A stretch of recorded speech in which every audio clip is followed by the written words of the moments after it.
बिस्मिल्लाहिर्रहमानिर्रहीम। लाखों करोड़ों दुरूदो सलाम मोहम्मद मुस्तफ़ा सल्लल्लाहु अलैहि वसल्लम और आले मोहम्मद पर। मैं हूं उमर दराज गोंदल। खान साहब को मुबारकबाद तो बनती है, उसकी वजह क्या है?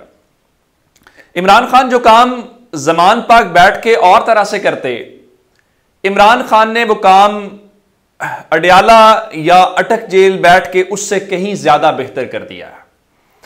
देखिए, यह नहीं हो सकता कि आप फायदे भी लें और आप अपने आप को यह भी कहें कि आप लाडले भी नहीं हैं।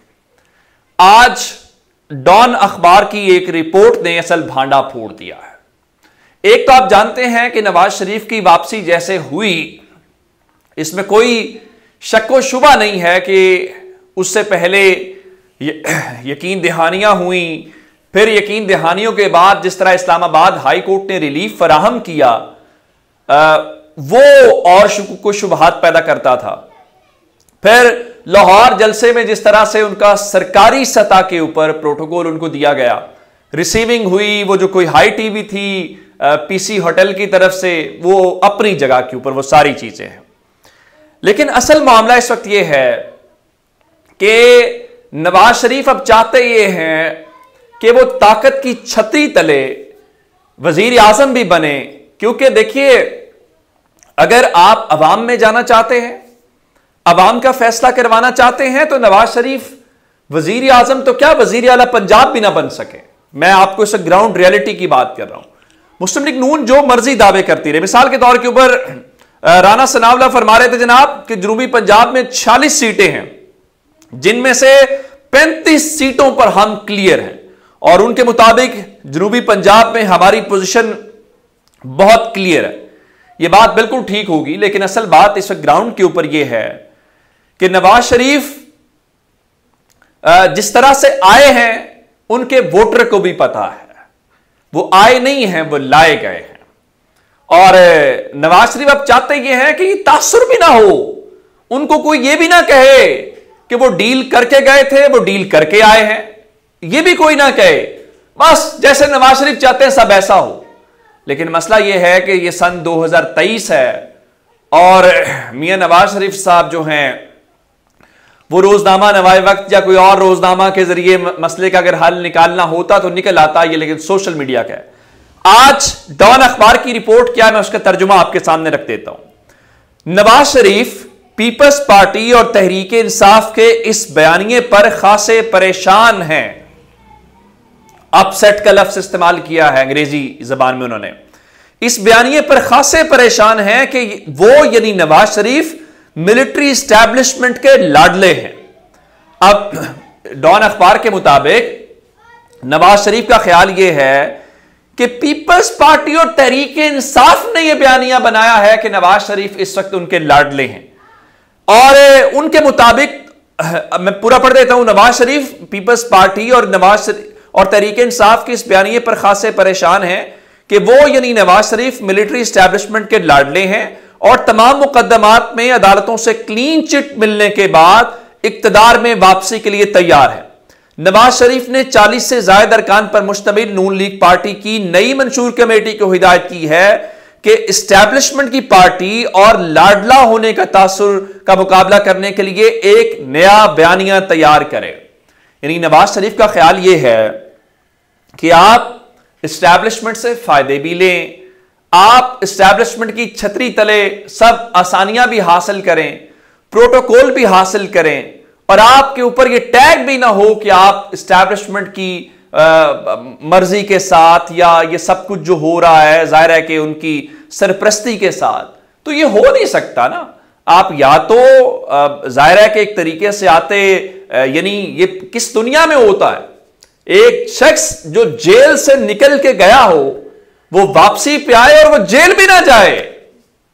ये पाकिस्तान के निजाम इंसाफ में भी नहीं हो सकता। ये उसी वक्त हो सकता है जब इस मुल्क की जो असल फैसला साज ताकतें हैं उनके साथ आपकी ठीक हो, तो फिर आपको वो जेल से निकाल के बाहर भेज देते हैं, आप वापस आते हैं, आपको जेल नहीं भेजते। और जब सामिर फारूक साहब की अदालत में इंसाफ फराहम करती है, और दूसरी जानिब जब ऐसी सूरत हाल हो तो फिर इमरान खान को जमानत भी जो है वो नहीं मिलती।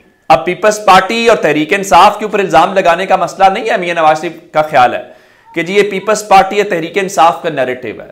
नहीं नहीं, ये हकीकत है और ये कौम को पता है कि मियां नवाज शरीफ मुबैना तौर पे डील करके आए हैं और इस वक्त मुस्लिम लीग नून जो है वो किंग्स पार्टी है, इसमें कोई शक वाली बात नहीं है। और नवाज शरीफ सिर्फ लाडले नहीं है, वो लाडले प्लस हैं। अगर किसी को शक है तो मेरा ख्याल है वो हमें दूर कर लेना चाहिए। अंदाजा कीजिए ना कि एस्टैब्लिशमेंट को या बाकी चीजों को छोड़ देते हैं कि मौजूदा निगरान हुकूमत जो है, यानी जो लीडर ऑफ द हाउस होता है सेनेट में, वो वजीर आजम का नुमाइंदा होता है। और इस वक्त जो इसहाक डार है वो लीडर ऑफ द हाउस है और वो अनवारुल हक काकड़ के नुमाइंदे हैं। अब मजीद आपको क्या चाहिए? अब यह अलग बात है कि पीपल्स पार्टी अब शोर मचा रही है कि जनाब इसहाक डार गैर कानूनी तौर पर लीडर ऑफ द हाउस की जो सहूलियात हैं वो ले रहे हैं। बिल्कुल ठीक है, लेकिन क्या फर्क पड़ता है? इस वक्त उनके दरमियान सब अच्छा है और वो सब काबिल कबूल है। अब एक और अहम मामला है, बड़ी एक महारत से काम किया गया। कल खैबर पख्तूनख्वा के निगरान वजीर आला आजम खान का इंतकाल हुआ तो गवर्नर ने एक खत लिख दिया और उनको कहा कि आप आज सीएम ऑफिस के अंदर आएंगे और मुशावरत करेंगे। भला खत किसको लिखा?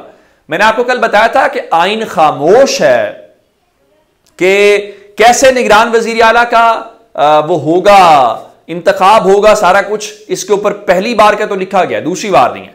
और फिर मसला यह है कि जो उस वक्त का निगरान वजीर, उस वक्त का जो वजीर आला था वो तहरीक इंसाफ का था, वो छोड़ के अब परवेज खट्टर की पार्टी में जा चुका है, महमूद खान। तो ये एक अलग एक और आईनी नुक्ता है। लेकिन काम यह करना था कि चूंकि अदालत खुलने से पहले पहले चीजें वाइंड अप करनी थी, तो आज निगरान वजीर आला के ऊपर इत्तेफाक कर लिया गया है। यानी अंदाजा कीजिए कि जनाब जो उस वक्त का वजीर आला था महमूद खान और जो अपोजिशन लीडर थे अकरम दुरानी, उन्होंने आज वजीर आला ऑफिस के अंदर मुशावरत की और मुशावरत करने के हवाले से उसके बाद उन्होंने जस्टिस रिटायर्ड अरशद हुसैन शाह के नाम के ऊपर इत्तेफाक कर लिया है कि वो सूबे के जो नए निगरान वजीर आला होंगे और साबिक जो अपोजिशन लीडर अकरम दुरानी हैं उन्होंने उनका नाम तजवीज़ किया और उसके साथ महमूद खान ने इत्तेफाक किया। तो यूं खैबर पख्तूनख्वा के अंदर जो है वो जस्टिस रिटायर्ड अरशद हुसैन शाह जो हैं वो नए निगरान वजीर आला के नाम के तौर के ऊपर मुत्तफिक हो गया, उनका नाम मंजूर हो गया और वो मुत्तफिका तौर पे आया। आप हैरान इस बात के ऊपर होंगे कि वो खैबर पख्तूनख्वा की निगरान काबीना का भी हिस्सा थे और निगरान काबीना का जहां तक ताल्लुक है और खैबर पख्तूनख्वा में ये बातें सामने आई हैं कि खैबर पख्तूनख्वा में जो निगरान काबीना है वो सियासी जमातों का कोटा है। अब उसमें से एक शख्स को उठा के आप निगरान वजीर आला के तौर के ऊपर लगा रहे हैं, तो यह भी एक बड़ा दिलचस्प मामला है। अब चूंकि उस वक्त पाकिस्तान तहरीक इंसाफ की हुकूमत थी और पाकिस्तान तहरीक इंसाफ की हुकूमत का जो बंदा है वो भाग के एक और पार्टी में जा चुका है। अब सवाल यह पैदा होता है कि क्या पाकिस्तान तहरीक इंसाफ को ऑन बोर्ड लिया गया? इस सवाल का जवाब है नहीं लिया गया। अब अगले सवाल का जवाब क्या है कि क्या पाकिस्तान तहरीक इंसाफ जो स्टेक होल्डर है खैबर पख्तूनख्वा की सबसे बड़ी जमात के तौर के ऊपर, क्या वो निगरान वजीर आला की तकर्री को कबूल करेगी या फिर वो इस मामले को अदालत लेके जाएगी? ये भाई एक बड़ा अहम मामला है और ये बड़ा एक आईनी सवाल था जिसको बड़ी जल्दबाजी के साथ हल किया गया और उसके पीछे एक बड़ा खास मकसद जो है वो हमें दिखाई देता है। तो ये अब तक की अपडेट्स थी। अपना बहुत सारा ख्याल रखिएगा। खुदा हाफिज।